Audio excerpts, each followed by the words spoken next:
कोण અને પ્રિઝમ કોણ માટે આપણે સંબંધ મેળવો। ત્યારબાદ આપણે આ ડેલ્ટા વિરુદ્ધ આઈનો આલેખ દોર્યો। ડેલ્ટા વિરુદ્ધ આઈનો જે આલેખ મળે છે પ્રેક્ટિકલી એ આલેખ આપણે સમજાવ્યો, બરાબર। આપણે આલેખનું અર્થઘટન કરવાનું હોય। અહીંયા આલેખનું અર્થઘટન શું થયું તો કે શરૂઆતમાં જો છેલ્લી થિયરી જો અહીંયા આપણે આગળ અહીંયાથી જ વધવાનું છે કે શરૂઆતમાં આપાત કોણ નાનો હતો। આઈનું અહીં ધ્યાન આપો। હવે મોકલો હવે ઊભા કરીને બહાર। સાદી ભાષામાં કોઈ સમજતું નથી, બોલો। હવે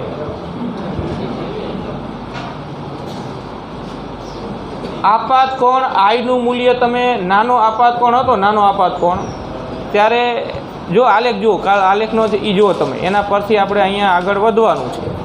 નાના આપાત કોણ માટે વિચલન કોણ મોટો હતો। આલેખ આમ નીચે ઉતરે છે, આમ અહીંયા આપણે ડેલ્ટા લીધું ને અહીંયા આઈ લીધું, આલેખ આમ નીચે ઉતરે છે આમ, એનો અર્થ કે આપાત કોણ નાનો, વિચલન કોણ મોટો। જેમ જેમ આપાત કોણ મોટો થતો જાય એમ વિચલન કોણ નાનો થતો જાય। હવે આલેખનું જે નીચામાં નીચું બિંદુ આવે, આ નીચામાં નીચું બિંદુ, ત્યારે જે આપાત કોણ મળે છે ત્યારે મળતો વિચલન કોણ સૌથી ઓછામાં ઓછો, જેને કહેવાય લઘુત્તમ વિચલન કોણ, તમે DM વડે દર્શાવ્યું હતું। હવે અહીંથી આપાત કોણ વધારો એટલે આલેખ ઉપર જાય છે, જે એવું સૂચવે છે કે વિચલન કોણનું મૂલ્ય જેટલું નાનામાં નાનું મળવાનું હતું એટલું મળી ગયું। હવે આપાત કોણ વધારવાથી વિચલન કોણ ઘટતો નથી, હવે વધે છે। અને ઓછામાં ઓછા વિચલન કોણ માટે એક જ આપાત કોણ મળે છે, બાકીના કોઈ પણ વિચલન કોણ માટે આપાત કોણ કેટલા મળે છે? 2। ઓછામાં ઓછા વિચલન કોણ માટે જે આપાત કોણ મળે છે પ્રેક્ટિકલી એવું મેળવી શકાય છે કે આઈ અને ઈ બે કેવા થાય છે? સરખા। આકૃતિ પ્રિઝમની દોરી એમાં, બરાબર। અને R1 અને R2 પણ બે કેવા થાય છે? સરખા। એના પરથી આપણે પ્રિઝમના દ્રવ્યના વક્રી ભવનાંકનું સૂત્ર બનાવ્યું। પ્રિઝમ હવાના માધ્યમમાં હોય, હવાના માધ્યમમાં, તો હવાની સાપેક્ષ પ્રિઝમનો વક્રી ભવનાંક એટલે પ્રિઝમનો વક્રી ભવનાંક। અહીંયા હવાની સાપેક્ષ બોલવાની જરૂર નહીં, બરાબર। એ સૂત્ર આપણને છેલ્લું મળ્યું। સૂત્રનું સ્વરૂપ શું હતું તો કે N2/N1, જ્યાં N2 એટલે પ્રિઝમના દ્રવ્યનો વક્રી ભવનાંક, N1 એટલે પ્રિઝમ જે માધ્યમમાં મૂક્યું છે, અહીંયા પ્રિઝમ મૂક્યું હોય તો પ્રિઝમ હવાના માધ્યમમાં કહેવાય, તો N1 બરાબર 1।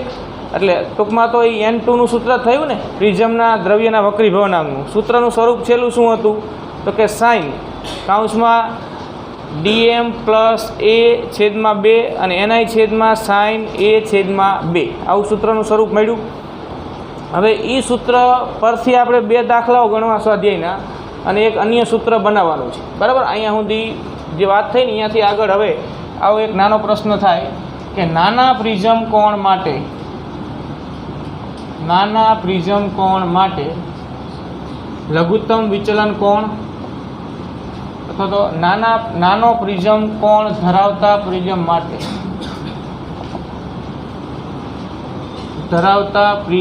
માટે લઘુત્તમ વિચલન કોણ DM અને પ્રિઝમ કોણ એ વચ્ચેનો સંબંધ મેળવો, બરાબર। આવો એક નાનો પ્રશ્ન થાય। ખાલી 3-4 સ્ટેપ જ છે, જો અહીં ધ્યાન આપો। આ સૂત્ર મેળવવા આપણે શરૂઆત તો અહીંથી જ કરવાની છે કે N2/N1, તો આને N21 એવું નામ આપ્યું હતું। સૂત્ર હતું sin A + લઘુત્તમ વિચલન કોણ DM/2 sin A/2, આવું હતું। હવે જો N1 બરાબર 1 હવાના માધ્યમમાં પ્રિઝમ હોય અને N2 બરાબર N પ્રિઝમના દ્રવ્યનો વક્રી ભવનાંક, તો આપણે અહીંયા N જ લખવાનું થાય। N1 બરાબર 1, તો N બરાબર sin,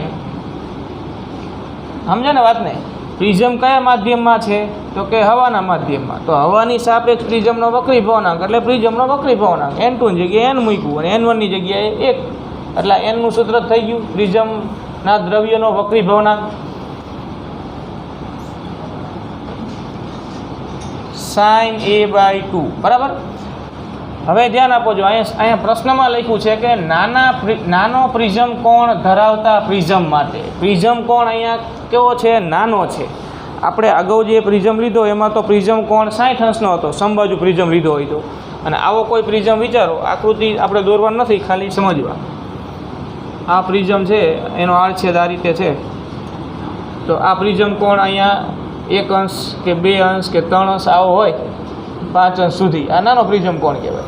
તો આવા પ્રિઝમ પર પ્રકાશ આપાત કર્યો હોય અને એનું આ પ્રિઝમ વડે જે વિચલન થાય, નિર્ગમન પામતો પ્રકાશ ને આપાત પ્રકાશ વચ્ચેનો જે ખૂણો મળે, એ ઓછામાં ઓછો જે મળે, એટલે કે લઘુત્તમ વિચલન કોણ જે મળે, એ લઘુત્તમ વિચલન કોણ અને આ નાના પ્રિઝમ કોણ વચ્ચેનો સંબંધ, તેમજ પ્રિઝમના દ્રવ્યના વક્રીભવનાંક n વચ્ચેનો સંબંધ, એ ત્રણેય વચ્ચેનો સંબંધ આપણને મળે. તો આપણને ખબર છે જો કે ખૂણો ખૂબ નાનો હોય ત્યારે sine theta nearly equal to theta થાય. તો અહીંયા આ થીટાની જગ્યાએ આ પદ છે, નીચે થીટાની જગ્યાએ આ પદ છે, બરાબર. તો આપણે એવું લખી શકીએ કે ખૂણો ખૂબ નાનો છે માટે પ્રિઝમ કોણ ખૂબ નાનો છે,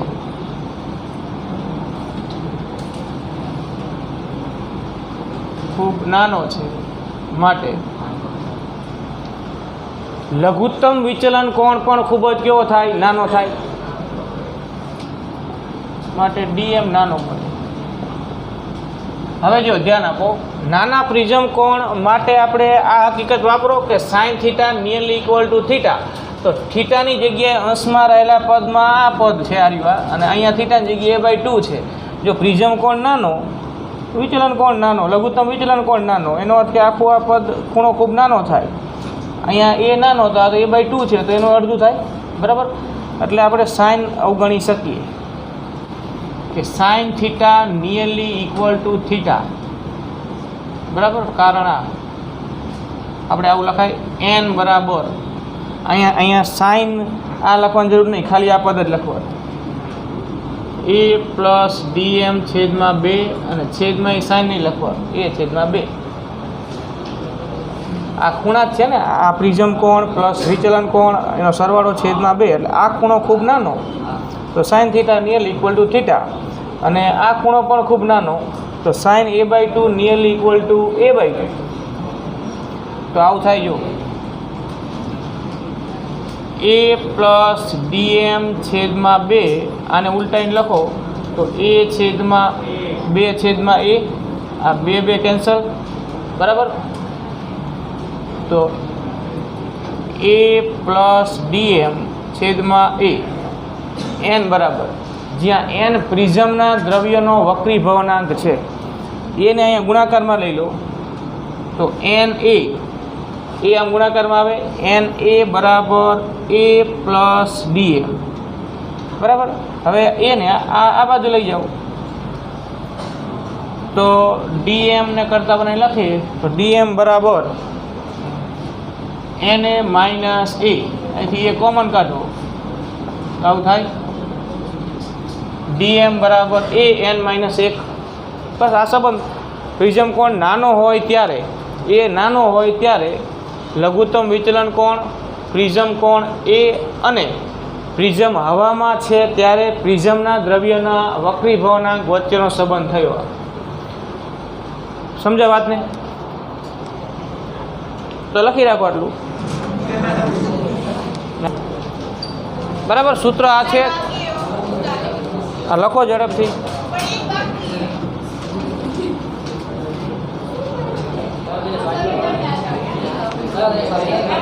$9.6.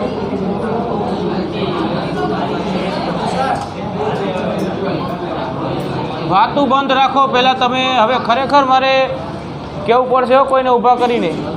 તમને નથી ખ્યાલ આવતો, જ્યાં સુધી નથી કહેવામાં આવતું ત્યાં સુધી. પ્રિઝમ હવાના માધ્યમમાં છે.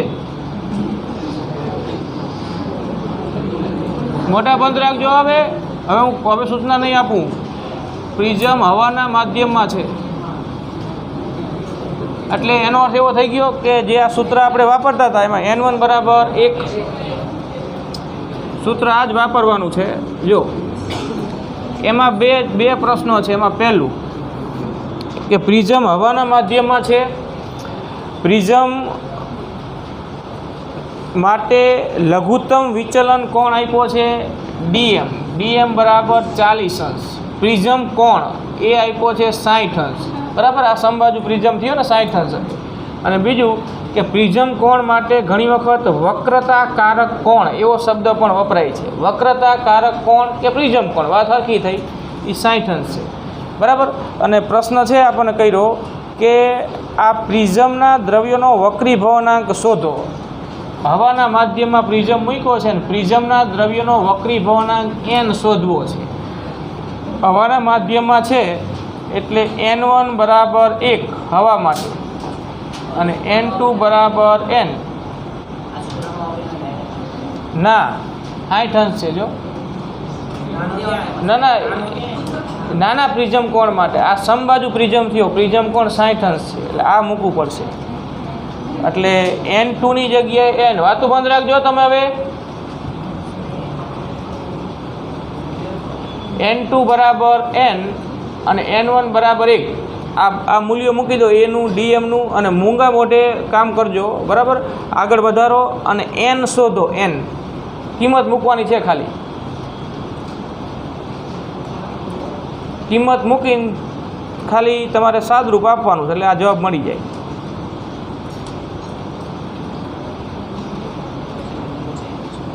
મૂલ્યો જ મૂકવાના. એ આપ્યું છે અને ડીએમ પણ આપ્યું છે. અને આંકડા કિંમતો એવી છે કે તમારે કંઈ સાઇનની કે કોષ્ટકની જરૂર એક આમાં પડશે 50 માટે. નેચરલ સાઇનના કોષ્ટકમાં સાઇન 50 જોવું પડશે.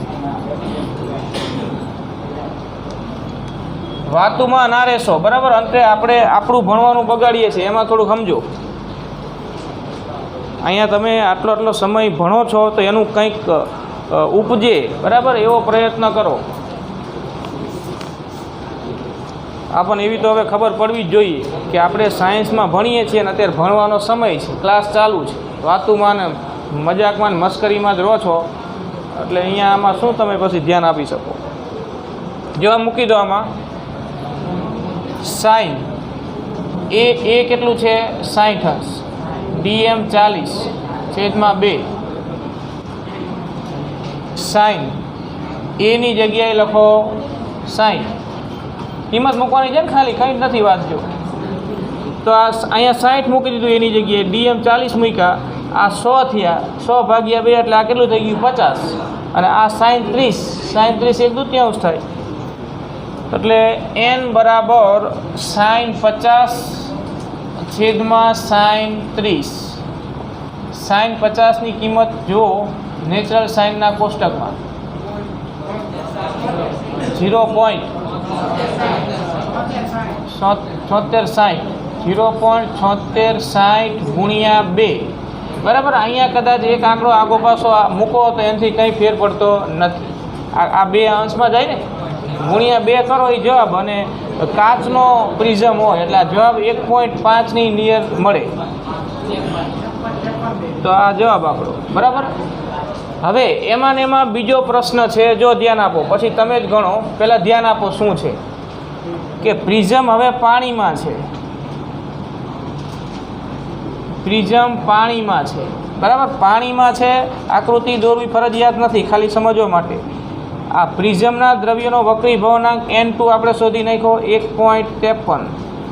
પ્રિઝમ પાણીમાં છે તો અહીંયા હવા નથી, આ પાણી છે. તો n1 બરાબર 1.33 આપણને આપી દીધું છે. બરાબર, પ્રિઝમ એનો ઈ જ છે જે અહીંયા હતો ઈ જ. એટલે પ્રિઝમ કોણ કંઈ બદલાવાનો નથી. પ્રિઝમ બદલાય ને તો જ પ્રિઝમ કોણ બદલાય. એટલે એ તો 60 જ આવશે. બરાબર. તો હવે પ્રશ્ન હું કર્યો છે જો કે પ્રિઝમ કે જેનો વક્રીભવનાંક આપણે શોધી નાખ્યો n2 ગણવાનું, આ n1 1.33, પ્રિઝમ કોણ 60 છે. તો લઘુત્તમ વિચલન કોણ શોધો. પાણીમાં પ્રિઝમ મૂકો ત્યારે માધ્યમ બદલાઈ જાય ને એટલે લઘુત્તમ વિચલન કોણ પણ બદલાઈ જાય. અને આપણી પાસે સૂત્ર છે આ મૂળ સૂત્ર આ મૂકી દો અને આમાં કિંમત મૂકો અને સાદરૂપ આપો. ટ્રાય કરો, હું પછી ગણું જ છું. અહીંયા સૂત્ર n2/n1. અહીંયા n1 1 નથી, અહીંયા n1 એટલે 1.33 અને n2 એટલે 1.53, જે આપણે આ પહેલો જવાબ ગણ્યો એ. બરાબર, સૂત્રમાં મૂકો n2/n1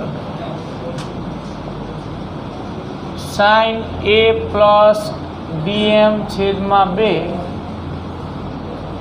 sin a છેદમાં 2. પ્રિઝમ કોણ તો 60 જ છે એટલે આપણે આ અવગણવાનું નહીં, આ સાઇન કાઢી નહીં નાખવાના. એ તો પ્રિઝમ કોણ નાનો છે એવી ચોખવટ હોય, એનું મૂલ્ય 1 અંશ 2 અંશ 3 4 5 અંશ એવું હોય તો ગણતરી જે કરવાની થાય કેલ્ક્યુલેટરમાં કરો, કોષ્ટકની જરૂર પડે અહીંયા એનો ઉપયોગ કરો અને છેલ્લે ડીએમ શોધો. ડીએમ 1.53 પહેલો જવાબ આવ્યો ને n2 શોધ્યું કહેવાય આપણે. અહીંયા આપણે n નામ આપ્યું હતું કેમ કે n1 બરાબર 1 હતું.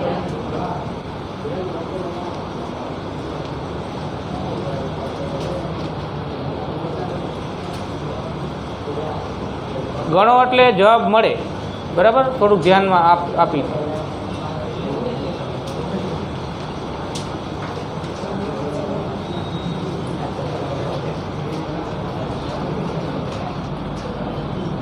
એક 1.53 1.33 આ 60 આ ડીએમ શોધવાનું છે આપણે. અહીંયા એવું હોય તો ડીએમ ડેશ નામ આપી દો. અહીંયા ડીએમ આપ્યું હતું ને, અહીંયા ડીએમ ડેશ કહી દો કેમ કે માધ્યમ બદલાઈ જાય એટલે વિચલન બદલાઈ જાય. હવામાં વિચલન કોણ ડીએમ હતું નામ હતું, અહીંયા ડીએમ ડેશ કહી દો. વાત તો એ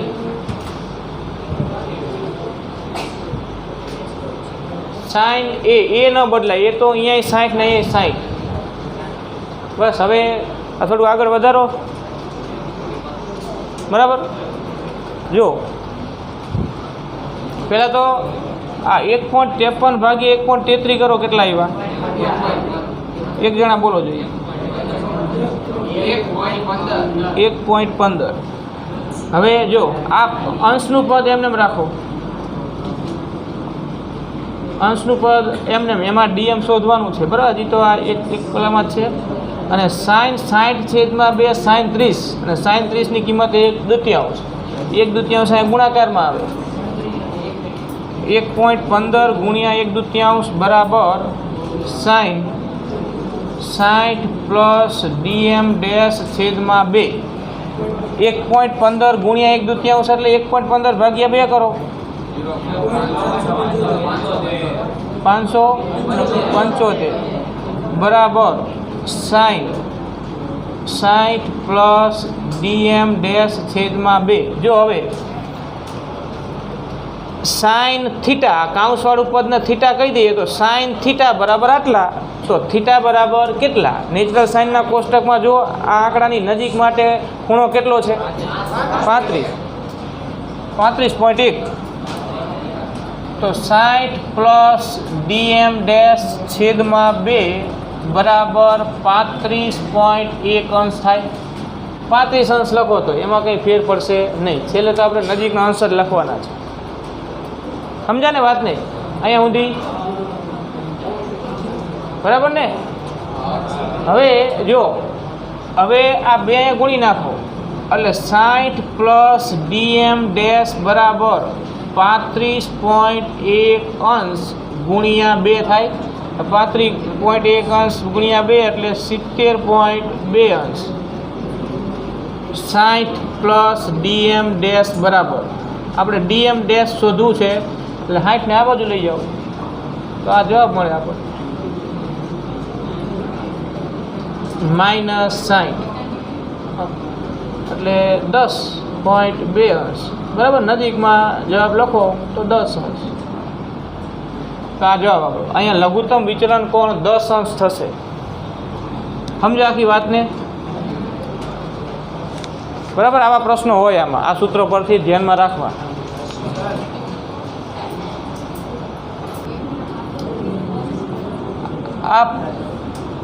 આ પ્રિઝમની સપાટી AB પર તમે કિરણ આપાત કરશો. આ આપાત બિંદુએ સપાટીને દોરેલો લંબ. પ્રશ્ન છે કે આ કેટલા આપાત કોણે, જો અહીં ધ્યાન આપો, આ કેટલા આપાત કોણે કિરણ આપાત કરશો કે જેથી એ કિરણ આ સપાટી AC પર જ્યારે આપાત થાય ત્યારે એનું સહેજ અમથું પૂર્ણ આંતરિક પરાવર્તન થાય. આ આઈ કેટલો કે જેથી આ કિરણનું અહીંથી સહેજ પૂર્ણ આંતરિક પરાવર્તન થાય, એવો પ્રશ્ન છે. હવે જો અહીં ધ્યાન આપો, આ બીજી સપાટીએ કિરણ પહોંચે એટલે તો એ ક્યાંથી ક્યાં જવાનો પ્રયત્ન કરે, તો કે ઘટમાંથી પાતળામાં. આ N2 વધારે ને આ હવાનું, અહીંયા હવા છે તો હવાનું પકડી વળાંક ઓછો, N2 > N1. તો ઘટમાંથી પાતળામાં જવાનો પ્રયત્ન કરતું કિરણ જો આ આપાત બિંદુએ જે ખૂણો બનાવે, જેને આપણે અહીં નામ આપીએ છીએ R2 ને આ ખૂણો R1, એ R2નું મૂલ્ય, જો ધ્યાન આપો, R2નું મૂલ્ય પ્રિઝમના દ્રવ્યના હવાની સાપેક્ષ ક્રાંતિ કોણ જેટલું હોય, જેટલું, તો આ વક્રીભૂત કિરણ અહીંયા આગળ વધે. આ ખૂણો કેટલો થાય? 90. હવે આપણે એમ કીધું છે કે સહેજ અમથું શું થાય છે? પૂર્ણ આંતરિક પરાવર્તન. સહેજ અમથું એટલે સહેજ અમથુંનો અર્થ એવો થયો કે આ કિરણ છે ને એ બે માધ્યમોને છૂટી પાડતી સપાટી પર એક્ઝેક્ટ નથી મળતું, પણ સહેજ આમ અંદર મળે છે આ પ્રિઝમના માધ્યમમાં. આમ સહેજ અમથું, આમ જો આમ સહેજ અંદર આમ મળે છે, તો એ પૂર્ણાંતરિક પરાવર્તન થઈ ગયું કહેવાય ને, પ્રિઝમના દ્રવ્યમાન રહ્યું. તો આ ખૂણો જે બન્યો હોય ને, આ ખૂણો જો ધ્યાન આપો, સહેજ અમથું પૂર્ણાંતરિક પરાવર્તન થયું, એનો અર્થ કે આ ખૂણો જે બન્યો હોય આર્યો, આ જેને આપણે અહીંયા R2 નામ આપ્યું છે, એ R2 એ પ્રિઝમના હવાની સાપેક્ષ ક્રાંતિ કોણ કરતાં સહેજ કેવો હશે? વધારે. જો ક્રાંતિ કોણ જેટલો જ એક્ઝેક્ટ હોય ને, તો આ કિરણ બે માધ્યમોને છૂટી પાડતી સપાટી પર આવે, એ હજી એનું પૂર્ણાંતરિક પરાવર્તન થયું કહેવાય નહીં. પણ આપણે એમ કીધું કે સહેજ પૂર્ણાંતરિક પરાવર્તન થાય છે, એનો અર્થ કે આ ખૂણો જે આ કિરણ કે જે ઘટમાંથી પાતળામાં જવાનો પ્રયત્ન કરે છે એના માટેનો આપાત કોણ થયો. એ આપાત કોણ પ્રિઝમનો હવાની સાપેક્ષ જે ક્રાંતિ કોણ હોય એના કરતાં સહેજ અમથો કેવો હશે? વધારે. સમજો આ વાક્ય સમજો આખું એવું.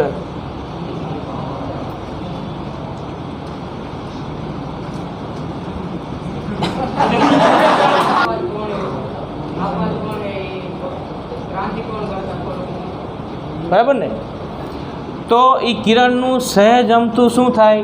પૂર્ણ આંતરિક પરાવર્તન. આ શરત છે, આ શરત છે કે આપાત કોણનું મૂલ્ય ક્રાંતિ કોણ કરતાં સહેજ શું થવું જોઈએ?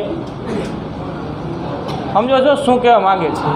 સહેજ વધવું જોઈએ તો જ સહેજ પૂર્ણ આંતરિક પરાવર્તન. જો આપાત કોણ ક્રાંતિ કોણ કરતાં થોડોક મોટો વધે તો પૂર્ણ આંતરિક પરાવર્તન અહીંયા વધારે થાય. એનો અર્થ કિરણ અહીંયા નહીં પણ આમ મળે કંઈક. બરાબર? એટલે આપણે જો ગણતરી કરવા માટે શું વિચારીશું કે સહેજ અમથું પૂર્ણ આંતરિક પરાવર્તન થાય છે, પણ આપણે આ કિરણને બે માધ્યમોને છૂટી પાડતી સપાટી પર જ ગણીશું, તો R2 ને આપણે IC જેટલો લઈ શકીએ, નિયરલી ઇક્વલ ટુ. આમ તો સહેજ R2નું મૂલ્ય IC કરતાં સહેજ કેવું? વધારે. પણ ગણતરી માટે એ નિયરલી ઇક્વલ ટુ આપણે લઈ લેવાનું. સમજા આખી વાત શું કહેવા માગે છે? એટલે એ આમાં બહુ મોટો ફેર નહીં એમ. આ R2નું મૂલ્ય ક્રાંતિકોણ કરતાં સહેજ જ વધે છે, એટલે સહેજ પૂર્ણાંતરિક પરાવર્તન થાય છે. તો ગણતરી માટે આપણે R2 બરાબર શું લઈ લેશું? IC. બરાબર? એટલે આવી વાત છે. જો ધ્યાન આપો, અહીં ધ્યાન આપો, આ જે R2 ખૂણો છે ને, R2 એને આપણે IC જેટલો જ લઈ લઈએ, અને આ કિરણ છે ને આમ તો સહેજ આમ અંદર છે, પણ આપણે એને બે માધ્યમોને છૂટી પાડતી સપાટી પર વિચારી શકીએ. બરાબર? બહુ મોટો ફરક છે નહીં. માટે આપણે લખીએ કે આકૃતિ પરથી R2 બરાબર IC થાય સહેજ પૂર્ણ આંતરિક પરાવર્તન માટે.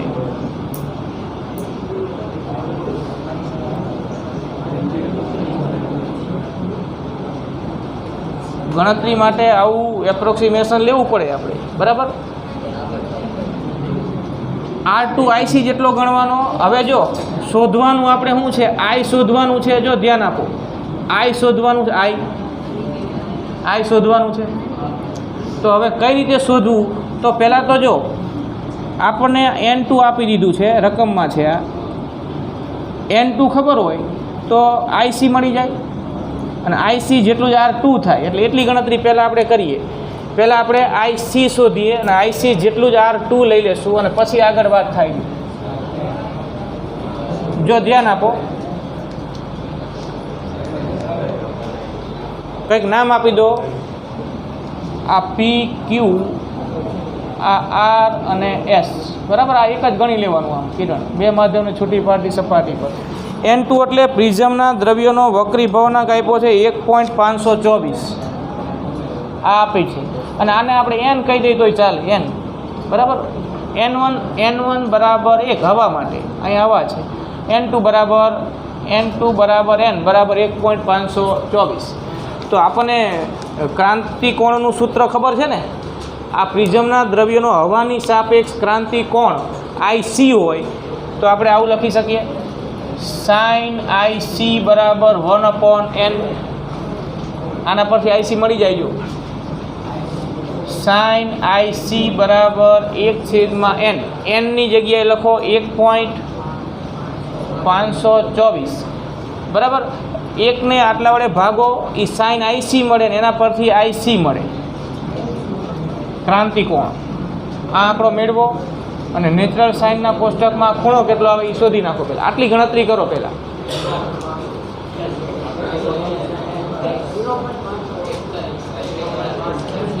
અહીંયા આંકડો કેટલો આવ્યો?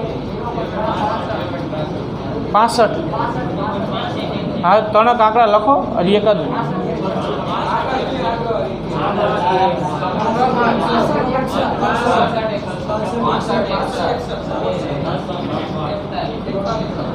જો IC બરાબર 41 તો R2 બરાબર પણ 41. હકીકતમાં એક્ઝેક્ટ ન હોય. R2 નું મૂલ્ય આના કરતાં સહેજ ઓછું હોય, સહેજ ઓછું. એ સહેજ અહીંયા અવગણવાનું. સમજ્યા આખી વાત?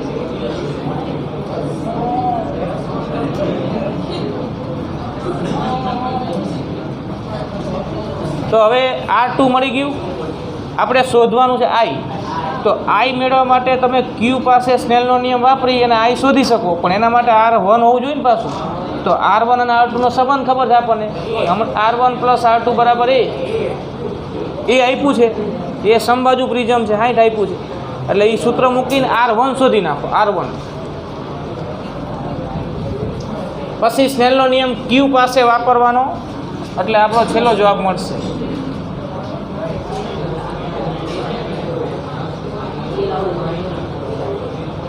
હવે R1 + R2 બરાબર એ. તો આપણે શોધવું છે R1, બરાબર ને. R1 શોધવું છે તો R1 બરાબર A - R2. એ આપ્યા છે 60, R2 IC જેટલું એટલે 41. 60 - 41 તો આ થયા 19. R1 19 થયા. હવે બિંદુ Q પાસે સ્નેલનો નિયમ વાપરો.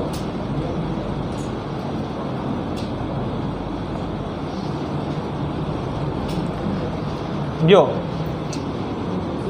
N1 sin I બરાબર N2 sin R1.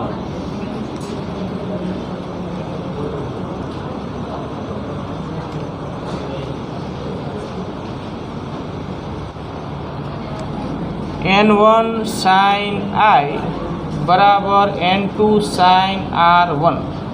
I શોધવાનું છે. I મેળવો છેલ્લે.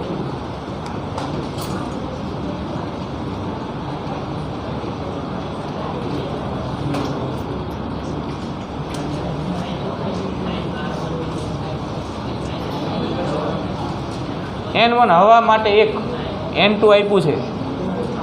R1 શોધી નાખ્યું આપણે. I શોધવાનું છે.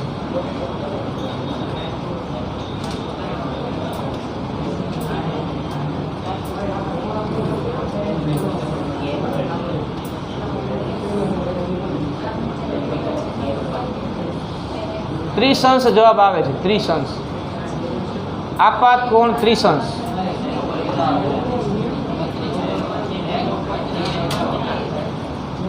કદાચ એક્ઝેક્ટ ન આવે તો નિયરલી ઇક્વલ ટુ ત્રિશંસ આવે.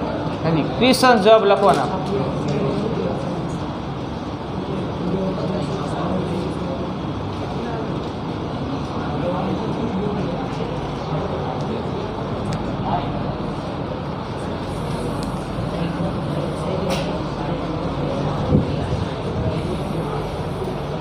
n1 1 sin I, n2 1.524 sin R1 19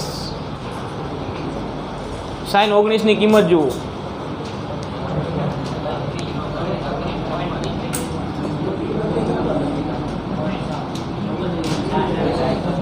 sin 19 કેટલા આવ્યા?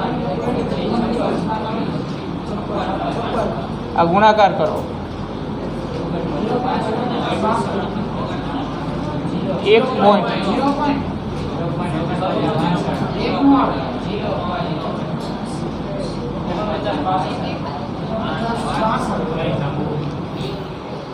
બરાબર. હવે જો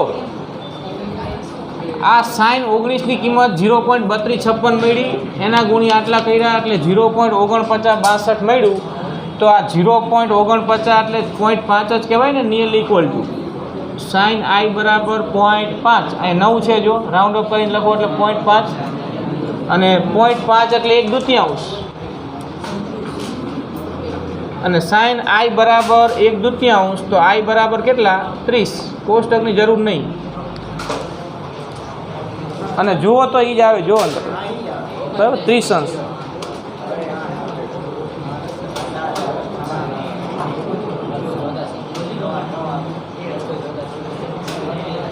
જો હવે એક નાનો એવો દાખલો બીજો જોઈ લઈએ. અહીં ધ્યાન આપો,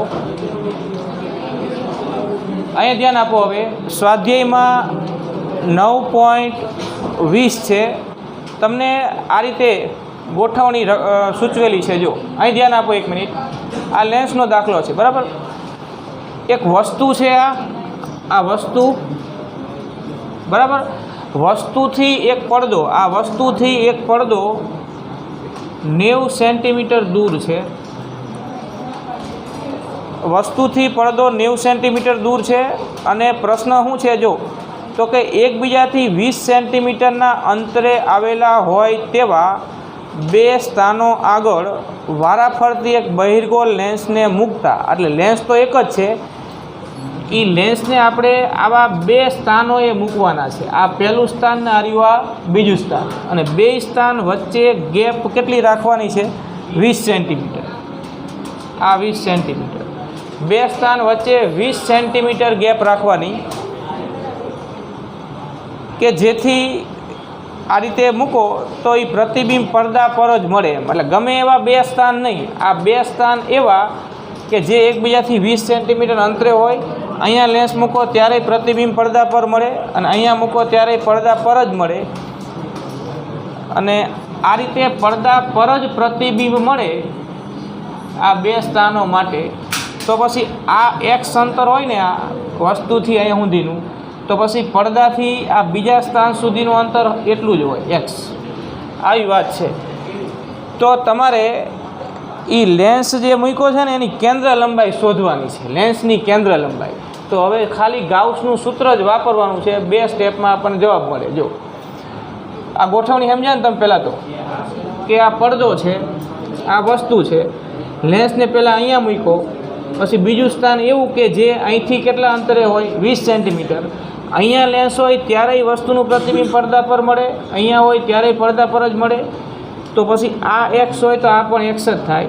કુલ અંતર વસ્તુથી પડદા સુધીનું 90 સેન્ટીમીટર છે. તો આકૃતિ પરથી આવું લખાય. જો આકૃતિ પરથી કે x + 20 + x બરાબર 90, x + 20 + x બરાબર 90. તો આના પરથી x મળી જાય. આપણે લેન્સની કેન્દ્ર લંબાઈ f શોધવાની છે. તો પહેલાં x મેળવી લો, x. તો 2x + 20 બરાબર 90, એટલે x બરાબર 35 સેન્ટીમીટર. અંતર સેન્ટીમીટરમાં. હવે ધ્યાન આપો. જો આ x મળ્યું ને આપણને, x, આ x મળ્યું આપણને આના પરથી. x કેટલું મળ્યું આપણને? 35. હવે જો આપણે લેન્સનું આ સ્થાન ધ્યાનમાં લો, કે આ કોઈ પણ એકાદું સ્થાન ધ્યાનમાં લઈ અને ગાઉસનું સૂત્ર વાપરવું છે. ધારો કે આપણે આ પહેલું સ્થાન ધ્યાનમાં લીધું, તો આ સ્થાનથી વસ્તુ કેટલા અંતરે છે? x, એટલે કેટલા અંતરે થયું? 35. વસ્તુ અંતર 35 થયું પહેલા સ્થાન માટે, અને પ્રતિબિંબ અંતર કેટલું થયું તો કે 20 + x. અહીંથી પ્રતિબિંબ પડદા પર મળે છે તો પહેલા સ્થાનથી પ્રતિબિંબ અંતર થયું 20 + x એટલે 55, બરાબર. તો પહેલા સ્થાન માટે આપણી પાસે વસ્તુ અંતરે છે અને પ્રતિબિંબ અંતરે છે. ગાઉસનું સમીકરણ વાપરીને f મળી જાય. તો બસ આટલી જ વાત જો મેળવી લઈએ. લેન્સના પ્રથમ સ્થાન માટે, લેન્સ એક જ છે, લેન્સના પ્રથમ સ્થાન માટે વસ્તુ અંતર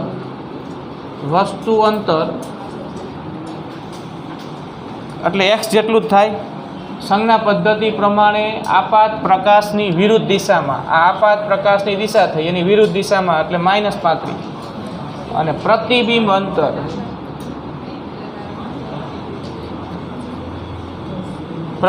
અંતર થશે 20 + x એટલે 20 + 35, પણ એ માઇનસમાં પ્લસમાં, એ તો આપાત પ્રકાશની દિશામાં એટલે 55 સેન્ટીમીટર, બરાબર. આ યુ થયું, આ વસ્તુ અંતર યુ અને આ પ્રતિબિંબ અંતર વી.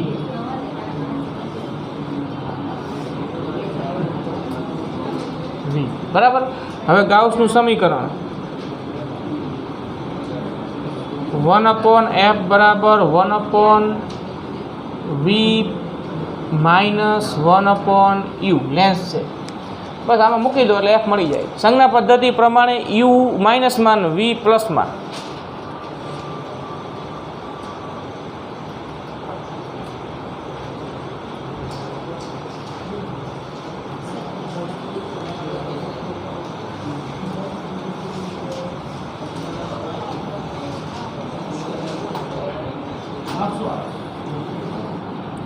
જવાબ કેટલો આવ્યો તમારે? 55. આ માઇનસ યુની જગ્યાએ -35 પ્લસ થઈ જાય. એફ પ્લસમાં આવે, બહિર્ગોળ છે. લસા લઈ લો. 35 + 55 છેદમાં 55 × 35, પછી ઉલટાઈ દો. હા, જોઈ લો જવાબ આવે છે.